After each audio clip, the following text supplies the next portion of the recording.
Morning friends, welcome back to my YouTube channel news tutorial. हम discuss करने वाले हैं एंटी एडर्जिक ड्रग के बारे में। ओके, ये चैप्टर हमारा drug use to treatment of cardiovascular system and blood disorders के अंडर आता है।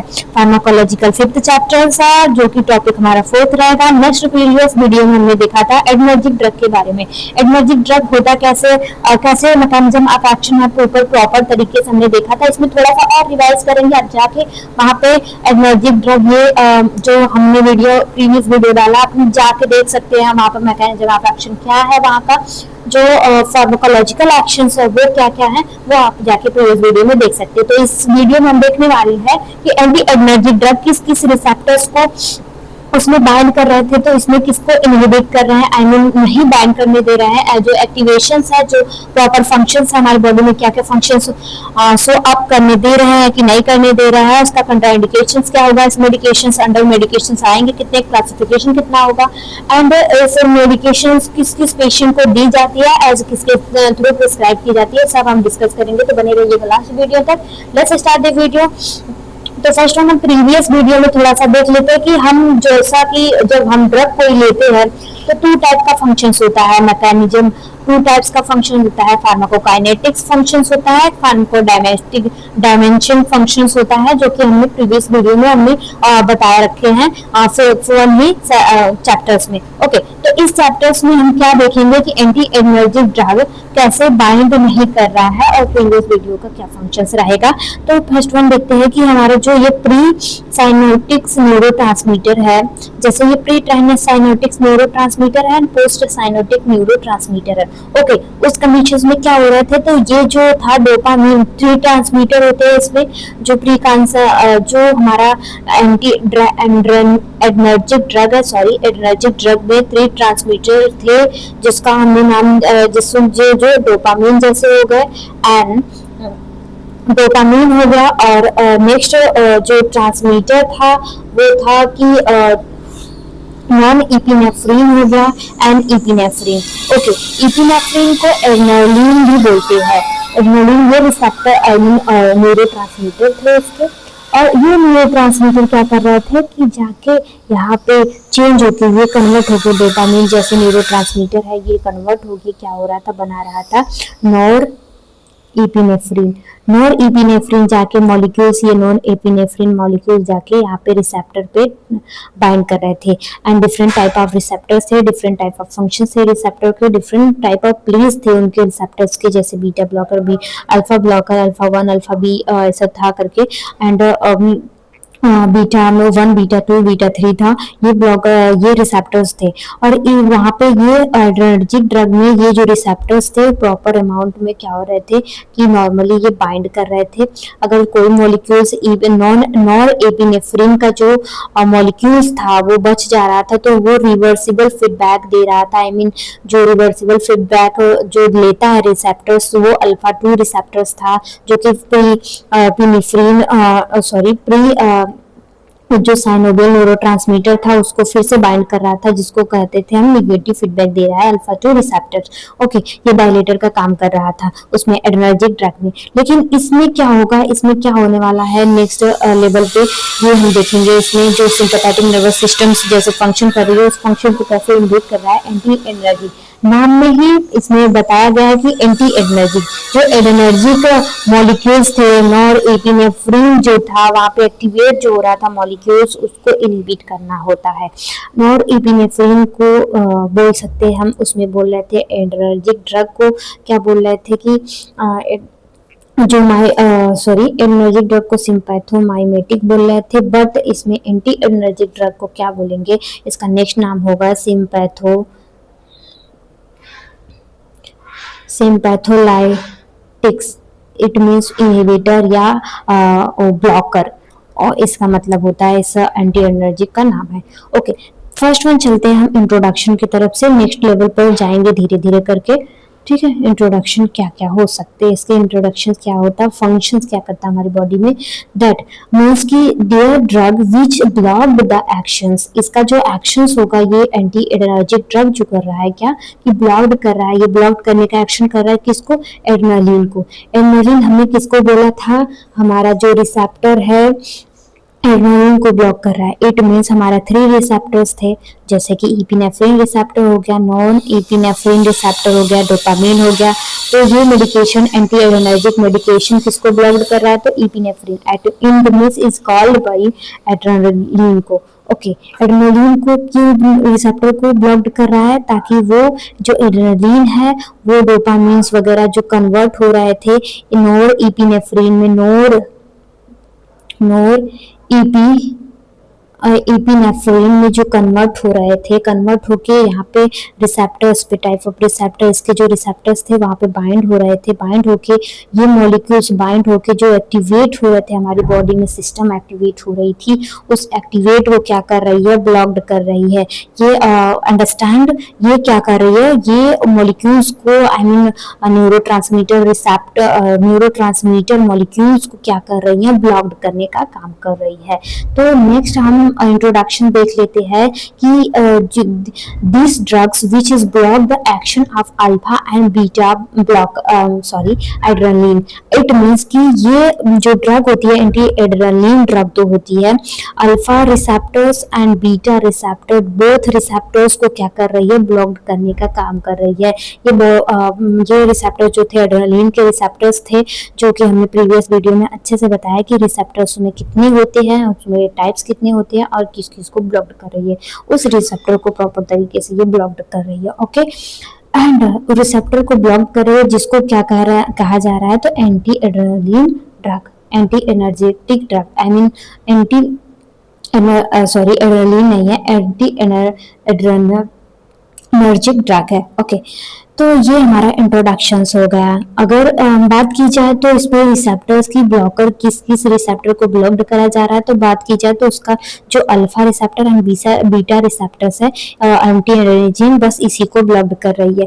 एंड इसके जो होते हैं कि कैसे ब्लॉक्ड कर रही है, तो जैसे हमने प्रीवियस वीडियो में देखा था, यहाँ पे जैसे प्री साइनेप्टिक न्यूरोट्रांसमीटर था। ओके, प्री साइनेप्टिक न्यूरोट्रांसमीटर, इसमें कुछ मॉलिक्यूल्स थे, ठीक है। ये है पोस्ट साइनेप्टिक न्यूरोट्रांसमीटर, या पोस्ट बोल सकते हैं इसको, इसको बोल सकते हैं आप पोस्ट साइनेप्टिक न्यूरोट्रांसमीटर ठीक है। तो इसमें जो पोस्ट साइनेप्टिक न्यूरोट्रांसमीटर है, इसमें क्या प्रेजेंट है? रिसेप्टर प्रेजेंट है। Type of receptor, type of function करते हैं, जैसे कि हमने प्रीवियस बताया था। और इसमें क्या कर रहा था? प्री साइनेप्टिक रिसेप्टर्स जो था उसमें एक्टिव पोटेंशियल्स का फंक्शंस हो रहा था, एक्टिव पोटेंशियल्स का फंक्शंस हो रहा था, जहाँ से ये इंटर कर रहा है, मॉलिक्यूल्स इंटर कर रहा है। जैसे हमने कोई मेडिकेशंस ले ली है तो वो एक्टिवेट करेगा सिंपैथेटिक नर्वस सिस्टम के इस क्लास में। तो न्यूरोट्रांसमीटर क्या करेगा? एक्टिवेट होके क्या करेगा कि ये जो प्री साइनेप्टिक न्यूरोट्रांसमीटर है ये इंटर करेगा।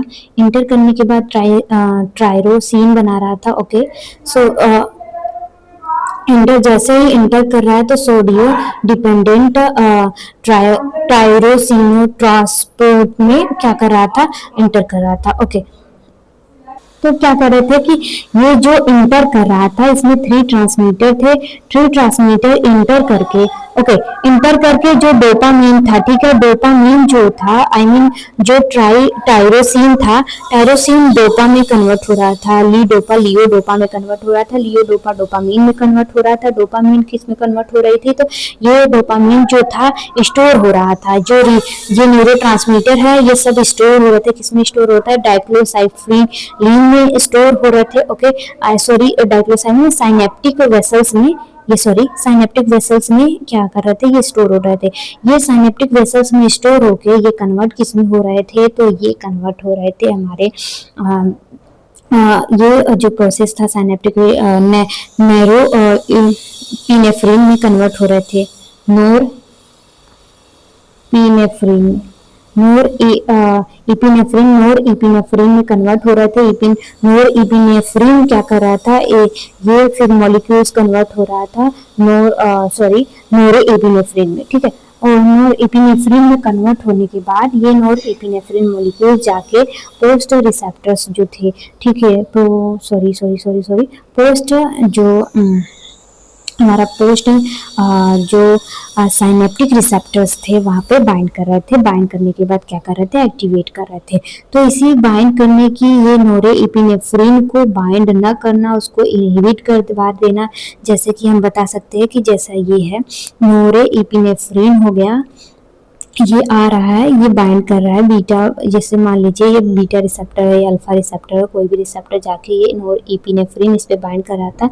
इस बाइंड करने की प्रक्रिया को ही इनहिबिट कर देना एंटी एनर्जिक ड्रग का काम है। ओके, अब जो मैकेनिज्म ऑफ एक्शंस है जाके प्रीवियस वीडियो में देख सकते हैं, वो उसी मैकेनिज्म ऑफ एक्शंस को बनने ना देना या ब्लॉक्ड कर देना या इनहिबिट कर देने का फंक्शन कर रहा है। ओके, नेक्स्ट वन देख लेते हैं हम कि क्लासिफिकेशंस इसमें क्या क्या आएंगे इस ड्रग्स में। ठीक है, क्लासिफिकेशंस क्या क्या आएंगे, अगर सीधा सीधा मोटा मोटा समझ लीजिए, जैसे रिसेप्टर्स हो गए, ये हमारा नोरेपिनेफ्रिन हो गया। नोरेपिनेफ्रिन यहाँ बाइंड नहीं कर पा रहा है, आके एंटी एनर्जिक ब्लॉकर जो है, एंटी एडर्जिक ड्रग जो बीटा ब्लॉकर है, आके यहाँ पे क्या कर रही है, ये बाइंड कर ले रही है, इसको बाइंड नहीं करने दे रही है, इसको भगा दे रही है, इसको भगा दे रही है, जिसकी वजह से ये चला जा रहा है। जो बॉडी में फंक्शंस है वो नहीं कर पा रहा है। जो न्यूरो ट्रांसमिशन एक्टिवेटर है, जो ब्लड वेसल्स या ऑर्गन्स को एक्टिवेट कर रहा था, जो वो फंक्शन नहीं कर पा रहा है, उसको कम करवाने के लिए या रिड्यूस करवाने के लिए ये ड्रग दी जाती है। नेक्स्ट चलते हैं क्लासिफिकेशन की तरफ से। तो क्लासिफिकेशन हमारा 2 टाइप्स का क्लासिफिकेशन होता है, इसमें मोस्टली 2 टाइप्स का क्लासिफिकेशन है। First one, classification of the alpha blocker. It means जो अल्फा ब्लॉकर में आते हैं 2 क्लासिफिकेशंस, इसमें 2 टाइप्स के अल्फा ब्लॉकर्स होते हैं, non selective alpha adrenaline antagonist या non selective alpha blocker, non selective alpha blocker. And next में होता है कि बीटा ब्लॉकर। बीटा ब्लॉकर में 2 टाइप्स के इसमें भी आते हैं, non selective beta blocker and selective beta blocker. It means कि इसमें भी जो अलग अलग डिफरेंट टाइप ऑफ फंक्शंस होते हैं एंड ड्रग होता है। नॉन सेलेक्टिव अल्फा ब्लॉकर क्या फंक्शन रोल प्ले करता है, इसका मैकेनिज्म ऑफ एक्शन क्या होगा, तो ये नॉन सेलेक्टिव अल्फा ब्लॉकर किसको एक्टिवेट नहीं करने दे रही है। तो जैसे कि हमने बताया था कि जो अल्फा 2 रिसेप्टर, ये प्री साइनेप्टिक जो रिसेप्टर होता है उस पर प्रेजेंट होते हैं, प्री साइनेप्टिक रिसेप्टर, ये पोस्ट साइनेप्टिक रिसेप्टर हो गए। ये मॉलिक्यूल्स जाके जो एपिनेफ्रिन की मॉलिक्यूल्स यहाँ से बच जा रही थी, इम्यून भर जा रहा था, ये बुक हो जा रहे थे सब प्लेस, तो ये जो मॉलिक्यूल्स एपिनेफ्रिन के हैं रिटर्नली ये क्या कर रही थी कि ये जाके अल्फा 2 रिसेप्टर से बाइंड कर रही थी, जिसको हमने बताया था कि नेगेटिव फीडबैक देती है अल्फा 2 रिसेप्टर। ठीक है, ये बाइंड कर दे रही है। बाइंड करने के बाद ये फिर से जो हमारा था कि जो मॉलिक्यूल्स जमा हो रहे थे वेसल्स में, कौन सा वेसल्स था, जैसे साइनेप्टिक वेसल्स में जो अल्फा रे फिर से क्या कर रहे थे, मॉलिक्यूल्स जमा होके क्या कर रहे थे, फिर से रिटर्नली एपिनेफ्रिन में चेंज होने के लिए तैयार हो जा रहे थे, उसका कन्वर्सेशन फिर से स्टार्ट हो जा रहा था। तो इसी कन्वर्सेशंस को ब्लॉक्ड करती है, इसको फिर से बनने नहीं देती, एपिनेफ्रिन नहीं बनने देती। डोपामिन जो था, प्री साइनेप्टिक रिसेप्टर्स उसमें प्रेजेंट जो डोपामिन था, ठीक है, डोपामिन कन्वर्ट हो रहा था वेसल्स, साइनेप्टिक वेसल्स के थ्रू जो नेफ्रिन में, फिर एपिनेफ्रिन में, नोरेपिनेफ्रिन में कन्वर्ट हो रहा था, वो उस कन्वर्सेशंस को कन्वर्ट नहीं होने देती है रिटर्नली। ठीक है, रिटर्नली कन्वर्ट होके यहाँ नहीं जाने देती है, तो जिसकी वजह से उसका जो मॉलिक्यूल्स यहाँ से बाइंड नहीं होगा, जो एक्टिवेटर है वो एक्टिवेट नहीं करेगा, डिक्रीज कर देगा या ब्लॉक कर देगा। इस कंडीशंस को नॉन सेलेक्टिव एंड्रोजिक ड्रग बोलते हैं। ये इस कंडीशंस में ये मैकेनिज्म ऑफ एक्शंस ये होता है। मोटा मोटा से समझ लीजिए कि जैसे ये रिसेप्टर्स है, ये यहाँ पे बाइंड होने आया है, ठीक है, वो बाइंड पूरा सूट बुक हो गई है, तो मॉलिक्यूल्स बच गया है, रिटर्नली जाके प्री साइनेप्टिक जो रिसेप्टर्स है वहाँ पे बाइंड करके फिर से वो मॉलिक्यूल्स फिर से बाइंड करने की कोशिश कर रही है आगे रिसेप्टर्स पे, तो वो बाइंड नहीं करने दे रही है, मेडिकेशंस को कर रही है कि बाइंड नहीं करने दे रही है। ओके, तो ये कंडीशंस इसमें आती है। जब अगर नोरेपिनेफ्रिन बाइंड नहीं होगा तो जो ट्रैकियर जो फंक्शंस है एक्टिवेट नहीं होंगे। ओके, तो डिक्रीज हो जाएंगे। ऑब्वियसली ये साइनेप्टिक न्यूरो ट्रांसमीटर को बाइंड नहीं करने देती है। ओके, नेक्स्ट वन होता है कि सेलेक्टिव इसके साथ साथ इसके ड्रग के बारे में भी देखते चलते हैं। इसमें नॉन सेलेक्टिव एंड्रोजिक ड्रग में जो होता है कि रिवर्सिबल से ड्रग आते हैं, इरिवर्सिबल ड्रग आते हैं। रिवर्सिबल ड्रग में आता है कि फेंटालामाइन आता है, मोस्ट इम्पोर्टेंट ड्रग फेंटालामाइन, फेंटाटेला नहीं है, फेंटालोमाइन, फेंटोलोमाइन। ओके, और दूसरा मेडिकेशन है टोलोजोलाइन। ठीक है, इनमें रिवर्सिबल में ये आते हैं और इरिवर्सिबल्स में 1 ड्रग्स आते हैं, फेनोक्सिबेन जापमाइन। क्या आता है?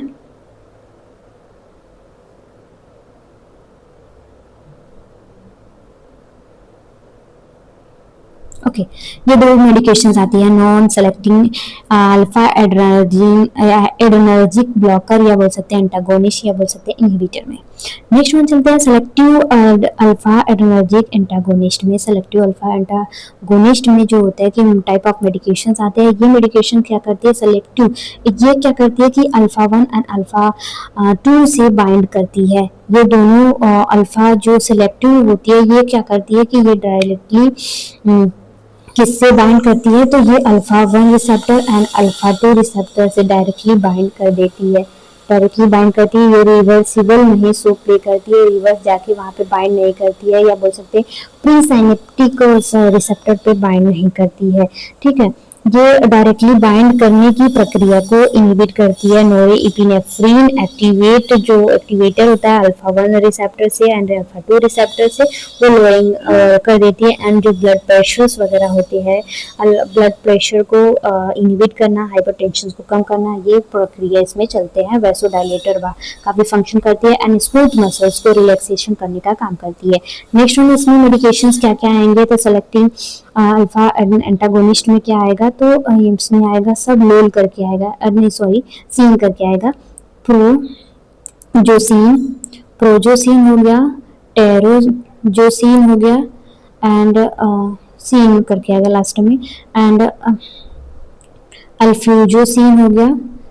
ठीक है, ये मेडिकेशन जो होता है कि जो प्रोस्टेट ग्लैंड में हाइपर ट्रॉफिया अगर की कंडीशन है पर्सन्स को, तो उसको डायलेट करने में यूरिन अच्छे से पास नहीं हो रहा था, ये कंस्ट्रक्शंस हो जाते हैं जिसकी वजह से सॉइलिंग की वजह से प्रोस्टेट ग्लैंड में अगर हाइपोट्रोफिन बिनाइन कैंसर्स वगैरह हो गया है, तो सॉइलिंग की वजह से क्या हो रहा है कि वहाँ पे ट्रांसमिट नहीं हो रहा है यूरिन का, उसको ट्रांसमिट कराने के लिए डायलेटर का काम की जाती है। उसमें अल्फा ब्लॉकर दी जाती है, सेलेक्टिव अल्फा ब्लॉकर दी जाती है मेडिकेशन, जिसको हम बोलते हैं टाइप ऑफ मेडिकेशन है, जैसे कि प्रोजोसिन हो गया, टेरासीजोसिन हो गया, टैमसुलोसिन हो गया, अल्फ्यूजोसिन हो गया। ठीक है, नेक्स्ट वन मेडिकेशंस आते हैं, next one classifications and beta blocker vitamin से जो फंक्शंस करता है beta blocker to functions by the most important beta blocker are cardiac patient used to heart arrest angina pectoris failure, heart failure हो गया, heart functions नहीं कर रहा, I mean rapidly function कर रहा, उसमें भी ये दी जा सकती है medications, क्योंकि ये ब्लॉकर क्या करती है कि जो बीटा 1 होता है, बीटा 1 रिसेप्टर होता है वो हार्ट में प्रेजेंट होता है, जैसे कि हमने प्रीवियस वीडियो में बताया गया है। एड्रेनर्जिक जो ड्रग है वो उसमें बताया गया है कि जो ब्लड होता है सॉरी बीटा 1 होता है ब्लॉक रिसेप्टर्स, वो हार्ट में प्रेजेंट होता है, तभी ये जो बीटा ब्लॉकर है ऑब्वियसली दी जाती है ब्लड के हार्ट के पेशेंट को।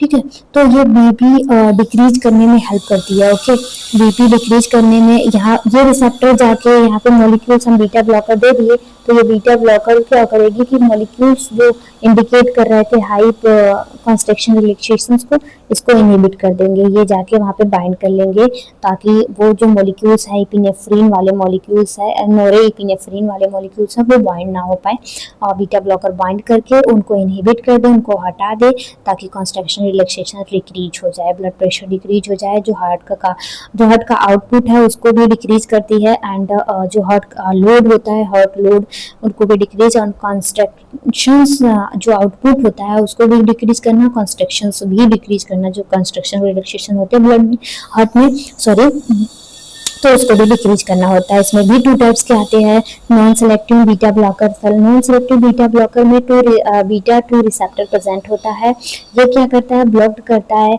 ये ये क्या करता है, बीटा टू ब्लॉकर को जो बीटा टू रिसेप्टर्स होते हैं उनको ब्लॉक्ड करता है। ये नोरे सेलेक्टिंग बीटा ब्लॉकर जो होता है, इसमें भी मेडिकेशन आते हैं। ये मेडिकेशन क्या करते हैं, बीटा टू ब्लॉकर को, बीटा टू रिसेप्टर को ब्लॉक्ड करती है। ओके, इसमें क्या होता है कि ब्रोंको कॉन्स्ट्रिक्शंस, ये मेडिकेशंस क्या करती है, ब्रोंको कॉन्स्ट्रिक्शंस कराने में हेल्प करती है। ठीक है, अलग अलग फंक्शंस को अलग अलग प्रॉपर तरीके से, ठीक है, उसका अलग अलग फंक्शंस होता है, अलग अलग रिसेप्टर्स का, जैसे हमने बताया।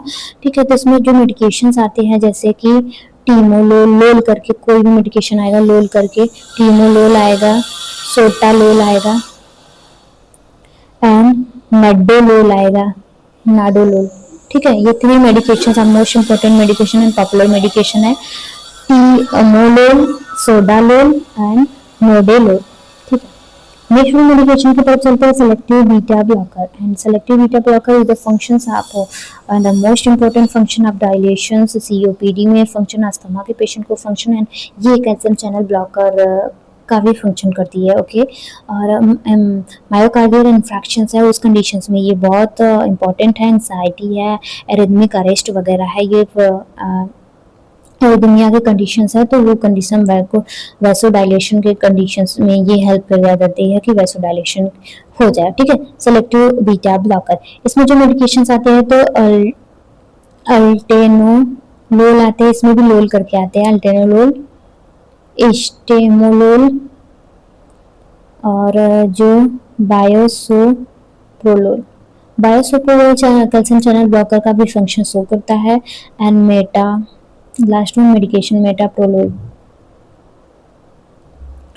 that is medication of used to the asthma, COPD and myocardial infarctions, vasodilation, anxiety, arrhythmia, vasodilation कराना है तो उस कंडीशंस में ये मेडिकेशंस दी जाती है। तो क्लासिफिकेशन खत्म हुआ। नेक्स्ट चलते हैं हम फार्माकोलॉजिकल एक्शंस, हमारा फार्मा में क्या क्या एक्शन होगा, इस सब मेडिकेशंस में फार्माकोलॉजिकल एक्शन क्या होगा, ये मेडिकेशन हम इंटेक कर रहे हैं तो उसका एक्शन या बोल सकते हैं काइनेटिक्स व डायनेमिक के बाद काइनेटिक्स व जो फंक्शंस होते हैं वो क्या क्या रोल प्ले करते हैं। तो फार्माकोलॉजिकल एक्शंस क्या क्या होने वाले हैं, जैसे हार्ट पे क्या फंक्शन करेंगे ये मेडिकेशन, तो हार्ट रेट को डिक्रीज करने में एक्शन, कॉन्स्ट्रिक्शन जो हार्ट में हो रहा है उसको डिक्रीज करेंगी, एंड आउटपुट जो हो रहा है उसको डिक्रीज करने में फंक्शन कर रही है। नेक्स्ट हम चलते हैं ब्लड वेसल्स पे, ब्लड वेसल्स पे क्या फंक्शन कर रही है, तो बीपी को डिक्रीज करने में, और जो कि बीपी को डिक्रीज करने में इसमें बीटा ब्लॉकर का फंक्शन होता है। नेक्स्ट में रिस्पायरेट्रिक में क्या क्या फंक्शन कर रही है, तो रिस्पायरेट्रिक में ये फंक्शन कर रही है, तो beta blocker one beta blocker जो होता है, sorry beta one receptors present होते हैं रिस्पायरेट्रिक में, या सॉरी रिस्पायरेट्रिक बीटा रिसेप्टर्स को ब्लॉक्ड करती है, बीटा वन रिसेप्टर्स को ब्लॉक्ड करती है। रिस्पायरेटरी सिस्टम में बीटा टू रिसेप्टर का प्रेजेंट ही होता है। ओके, नेक्स्ट हम चलते हैं कि आई पे जो इंट्राऑकुलर प्रेशर है उसको मेंटेन करना होता है, या एक्वस ह्यूमर प्रेशर है उसको लो करती है। ठीक है, ये मेडिकेशन है। नेक्स्ट हम चलते हैं यूट्रस पे, यूट्रस को रिलैक्सेशन करवाने में हेल्प करती है ये मेडिकेशंस। एंड नेक्स्ट चलते हैं एनेस्थेसिया, ये लोकल एनेस्थेसिया में भी यूज की जाती है। मेटाबॉलिक सिस्टम में क्या करेगी कि लो डेंसिटी लिपोप्रोटीन को हाई करती है, लो डेंसिटी लिपोप्रोटीन को हाई करती है, एंड हाई डेंसिटी लिपोप्रोटीन को लो करती है। इट मीन्स की जो लिपोप्रोटीन है, मतलब कि जो लिपिड है हमारे बॉडी में उसको ब्रेक डाउन करके एनर्जी में, प्रोटीन में कन्वर्ट करना हो, जब उसका ब्रेक डाउन हो रहा है तो उस कंडीशंस को मेंटेन करने का काम करती है। अगर लो डेंसिटी में हो रहा है तो उसको हाई करेगी, या हाई डेंसिटी में हो रहा है तो उसको लो करेगी। ठीक है, एंड डोजेस के बारे में चलते हैं कि ये मेडिकेशंस जब प्रोवाइड की जाती है तो कितने कितने डोजेस में प्रोवाइड की जाती है, एंड कौन कौन से मेडिकेशंस किस टाइम में और किस किस रूट में दी जाती है, एंड डोज एंड डोजेस। ठीक है, तो पहले हैं तो फेनोटोलामाइन जो होता है कि 5 mg देते हैं, 5 mg सॉरी आईवी के रूट से देते हैं 5 mg ये मेडिकेशन देते हैं। नेक्स्ट में चलते हैं एंटेनालोल जो होता है, एंटोनोलोल जो होता है कि 12 to 5 mg देते हैं ये भी, एंड 5 mg देते हैं ये ओरली देते हैं, 5 mg ओरली देते हैं। ओके, नेक्स्ट वन चलते हैं कि टेम्सुलोसिन। टेम्सुलोसिन 1 कैप्सूल या 2 कैप्सूल्स जैसे अकॉर्डिंग टू कंडीशंस, पेशेंट की कंडीशंस है, ये कैप्सूल में देते हैं मॉर्निंग आफ्टर फूड। अगर आपने कुछ बोलते हैं नहीं सुबह सुबह खाना, जैसे कि हम ये ओमी देते हैं, अमोक्सिसिलिन्स जो होती है गैस की टैबलेट्स होती है, वो बिना खाए, ठीक है, सुबह सुबह मॉर्निंग में ये मेडिकेशन इंटेक की जाती है, जस्ट वैसे ये भी मेडिकेशंस इंटेक की जाती है। नेक्स्ट वन चलते हैं कि मेटाप्रोलोल। मेटाप्रोलोल जो होता है कि ये 3 टाइप्स आप डोजेज देते हैं टैबलेट के रूप में, जैसे कि 25 mg and 50 mg and 100 mg, ये टैबलेट के रूप में दी जाती है according to patient conditions, orally दी जाती है।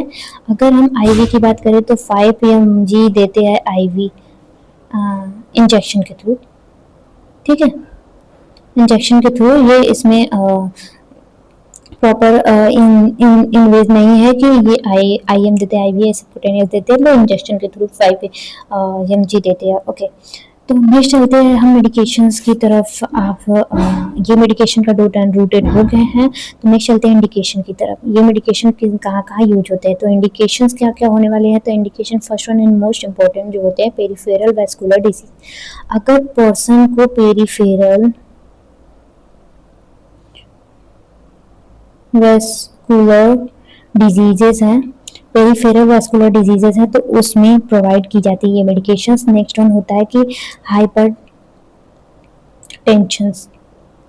हाइपरटेंशन है, बीपी हाई है, तो उस कंडीशन में दिया जाता है। अगर benign hypertrophy of prostate gland में जो होता है कि बिनाइन हाइपरट्रोफी हो गई है, उसको रिलैक्सेशन करने के लिए, उस मसल्स को रिलैक्सेशन करने के लिए, वहाँ के मसल्स को रिलैक्सेशन करने के लिए ये दी जाती है। मोस्ट इम्पॉर्टेंट आपका contraindication. Contraindication is the most important of medication everything.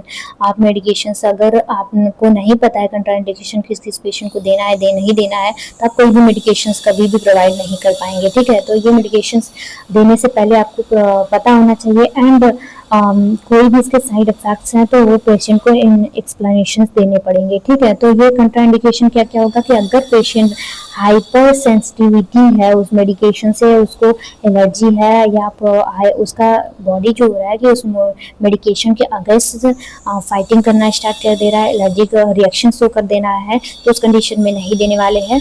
Allergen test कराएंगे, उसके बाद मेडिकेशन प्रोवाइड करेंगे। एंड नेक्स्ट वन होता है कि हमारे अगर कोई मदर है, ठीक है, वो ब्रेस्ट फीडिंग करा रही है, तो उस कंडीशन में ब्रेस्ट फीडिंग के कंडीशन में नहीं देंगे,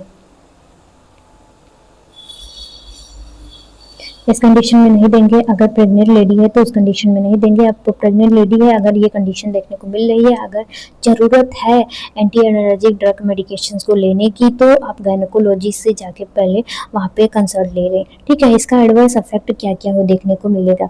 एडवर्स इफेक्ट क्या क्या देखने को मिलेगा, तो पहले फर्स्ट वन हाइपोटेंशन। अगर ये मेडिकेशन हाई अमाउंट में एंड प्रॉपर तरीके से आप ले रहे हैं, कुछ बहुत टाइम तक ले रहे हैं, तो हाइपोटेंशन मतलब ब्लड प्रेशर एकदम लो देखने को मिलेगा, क्योंकि इसमें जो एंटी एनर्जिक ड्रग है वो लो कर रही है, और जो एनर्जिक ड्रग होती है वो सिंपैथेटिक नर्वस सिस्टम का थ्रू जो न्यूरोट्रांसमीटर है वो एक्टिवेटर का काम कर रहे थे, ये डिक्रीज कर रही है, इनहिबिटर का काम कर रही है। ओके, ये डिजीनेस का देखने को मिलेगा। जो इजैकुलेशन है, इजैकुलेशन मेल में इजैकुलेशन की प्रोसेस जो होती है वो डिक्रीज देखने को मिलेगी, ठीक है। मोस्ट इम्पोर्टेंट ये है कि कंजेशन, जो नेजल कंजेशन की प्रक्रिया देखने को मिलेगी, नेजल कंजेशन हो जाएगा, इट मीन्स डायलेट नोई कंजेशन हो जाएगा, कंजेस्टेड, आई मीन कंजेशन में कंजेशन हो जाएगा, ठीक है। GI सिस्टम में क्या देखने को मिलेगा, तो GI सिस्टम एकदम अपसेट होगी। Okay, next one toxicity. Toxicity is the most important. अगर ये मेडिकेशंस आप लंबे समय तक ले लिए हैं, ओके, ले रहे हैं, कंटिन्यूसली ले रहे हैं, तो ये आपके बॉडी में जाके जो ऑर्गन का फंक्शन है उसको डिक्रीज करेगी। जब ऑर्गन का फंक्शन मोस्टली इम्पोर्टली ये किसको डिक्रीज कर रही है, तो हार्ट रेट को इम्पोर्टली ये प्रॉपर तरीके से डिक्रीज कर दी है, तो जो ब्लड प्रेशर है डिक्रीज हो जाएगा। ब्लड प्रेशर डिक्रीज होगा तो ऑक्सीजन का लेवल जो होगा वो बॉडी में डिक्रीज हो जाएगा। बॉडी में डिक्रीज हो जाएगा, ऑर्गन डिसफंक्शन शो करना स्टार्ट कर देंगे। जब ऑर्गन डिसफंक्शन होगा तो सेल की डेथ होगी, नेक्रोसिस की कंडीशन आएगी। नेक्रोसिस की कंडीशंस आएगी तो पेशेंट की जो हालत होगी वो बहुत डिफिकल्ट हो जाएगी। इस्कीमिया की कंडीशंस में क्या होगा कि पेशेंट की डेथ भी हो सकती है। तो इन सारे कॉम्प्लिकेशन से बचने के लिए आप कोई भी मेडिकेशन कंटिन्यूसली ना लें। वीक में या डेजेस में आप वो मेडिकेशन को चेंज करवाएं, जाके वहाँ पे एजुकेशन ले, डॉक्टर से प्रिस्क्राइब्ड को जो कर रहे हैं डॉक्टर्स, आप प्रिस्क्रिप्शन देखें कि एक ही मेडिकेशन ज़्यादा समय तक नहीं चल रहा है कि चल रहा है, ओके, तो उसके बारे में आप एजुकेशन ले सकते हैं। एंड मोस्ट इम्पॉर्टेंट हमारा रोल क्या होगा, नर्सिंग रोल या कोई भी फार्मासिस्ट है या कोई भी पर्सन है अगर मेडिकेशन दे रहा है तो हम पहले क्या क्या रोल हमारा प्ले क्या, हम मेडिकेशन देने के पहले ही राइट डाउन करेंगे, डॉक्यूमेंटेशन करेंगे कि किस समय दिए हैं, किस समय नहीं दिए हैं, कौन कौन से मेडिकेशन दिए हैं, किस डोजेज में दिए हैं, एंड और किसको दिए हैं, ठीक है। साइन सिम्टम्स प्रॉपरली उसका फिर से फीडबैक लेंगे, I mean physical examination and history collection लेंगे, रिपोर्ट एंड रिकॉर्डिंग का काम करेंगे। कोई भी ड्रग हम बिना प्रिस्क्राइब के नहीं देंगे। अगर डॉक्टर प्रिस्क्राइब किया है तभी वो मेडिकेशन हम दे रहे हैं, चाहे कोई भी पर्सन हो, फार्मासिस्ट हो, चाहे नर्स हो, चाहे कोई भी पर्सन हो, आई मीन कोई भी फैकल्टी, मेडिकल फैकल्टी मेंबर्स हो, ठीक है, तो वो बिना प्रिस्क्रिप्शन से कुछ नहीं देते हैं, ठीक है। प्रिस्क्रिप्शंस के थ्रू मेडिकेशंस प्रोवाइड करनी है। Thank you very much class, thank you for watching. आपको थोड़ा भी वीडियो ये हेल्पफुल लगा हो तो प्लीज़ सपोर्ट करिएगा। Thank you. नेक्स्ट टॉपिक देखेंगे नेक्स्ट वीडियो में, ये भी एकदम हेल्पफुल रहेगा। Thank you very much.